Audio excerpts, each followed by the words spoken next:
There's an often overlooked epidemic among the elderly in this country, falling. It is the main cause of injuries leading to deaths. Every year, 1 in 3 Americans over 65 takes a fall. In 2005, nearly 16,000 died from the resulting injuries. But now there is a growing effort to prevent these tragedies. CNN's Dr. Sanjay Gupta, a CBS News contributor, has tonight's Eye on Your Health. A little bit of an obstacle course. Diane Schrader is just one stumble away from a serious injury. I feel like I'm going to fall down, and I hold on to things so I don't fall.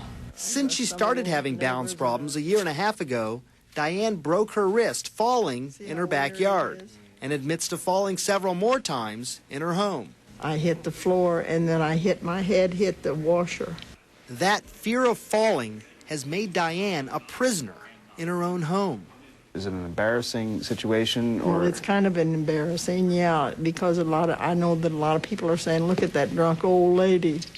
Lean forward. Diane's situation is part of a growing epidemic. Almost 2 million older Americans go to the emergency room every year as a result of falling. And with millions of baby boomers heading into the retirement years, public health experts worry about a tidal wave of injuries. The potential for this particular problem in our community is huge. Sharon Hoyer's goal is to prevent falls in the retirement community of Scottsdale, Arizona. We don't put it in the same category as things like cancer and heart disease and stroke. It's so often viewed as a normal progression of aging. We're going to strap you in, my dear. One solution, using space-age technology. Diane has come to the Balance and Mobility Center at Scottsdale Healthcare, where technology that was originally developed to test the balance in astronauts back from space is now used to pinpoint problems that can lead to falls. Thank you for letting us come into your home. Another strategy, stop a fall before it happens. The light's good here. To cut down on emergency calls, the Scottsdale Fire Department now inspects the homes of senior citizens. The most common advice for seniors? It's not taking much for me to put this rug up. Get rid of the rugs. As we age, sometimes our leg strength weakens, and so we may not pick up our feet as much, and so you trip over the rug. Eyes closed. Go ahead and walk straight ahead. Diane was diagnosed with an inner ear problem.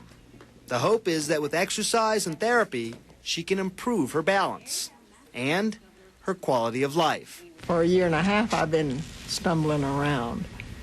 And I go to bed now at 7 to 7:30 just because I'm tired of stumbling around all day. And Katie, one of the things we really found stunning as we investigated this is that 30% of seniors who fall and break their hips die within a year. I mean, so these falls can really be deadly. And Sanjay, what are the causes of these balance problems among the elderly population? Well, you know, with Miss Schrader, who you just met there in the piece, it ended up being an inner ear problem, and that's something that can be treated. But it can also be dementia. It can be some vision problems. It can be some motor problems where they're just a little bit weak. It could even be a new medication that someone's taking. So, you know, these are areas that they can explore to figure out what's happening. All right. Sanjay Gupta. Sanjay, thank you. Thanks, Katie.